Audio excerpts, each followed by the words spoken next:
వీక్షకులందరికీ నమస్కారం. అమరావతి రాజధానికి సంబంధించి క్రీడా మంత్రి ఒక స్పష్టమైన ప్రకటన చేశారు. వచ్చే ఏడాది జాతీయ క్రీడలు జరగబోతా ఉన్నాయి. అమరావతి రాజధానిలో కొన్ని క్రీడలు నిర్వహించేందుకు ఏర్పాట్లు చేస్తూ ఉన్నాము. ఇందుకు కేంద్ర ప్రభుత్వం 300 కోట్ల రూపాయలు నిధులు విడుదల చేయబోతా ఉంది.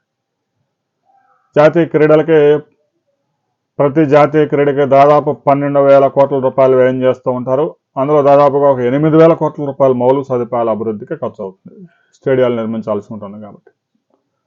వచ్చే ఏడాది జరగబోయే జాతీయ క్రీడల్లో కొన్ని క్రీడలు అమరావతి రాజధానిలో నిర్వహించేందుకు అవసరమైన మౌలిక సదుపాయాలు అభివృద్ధి చేయబోతా ఉన్నారు. ఇందుకు అతిపెద్ద భారీ స్టేడియం కూడా నిర్మాణం చేపట్టబోతా ఉన్నారు. ఇందులో భాగంగానే మంగళగిరిలో ఉన్న స్టేడియాన్ని కూడా డెవలప్ చేయబోతా ఉన్నారు. ఇక మూలపాల్లో ఉన్న స్టేడియాన్ని కూడా కొన్ని క్రీడలు నిర్వహించబోతున్నారు.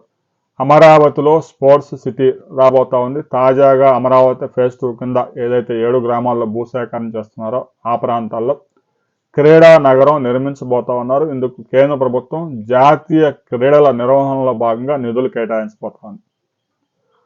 కేవలం ఆ 15 రోజులు 30 రోజులు జరిగే జాతీయ క్రీడల కోసం మాత్రమే కాదు. ఒకసారి జాతీయ క్రీడలు కానీ ఒలింపిక్స్ కానీ ఏవైనా క్రీడలు జరిగితే అక్కడ మౌలిక సదుపాయాలన్నీ డెవలప్ అవుతాయి. ఆ తర్వాత అక్కడ స్పోర్ట్స్ స్కూల్ వస్తుంది, స్పోర్ట్స్ కాలేజీలు వస్తాయి, స్పోర్ట్స్కి మంచి సదుపాయాలన్నీ అందుబాటులోకి వస్తాయి.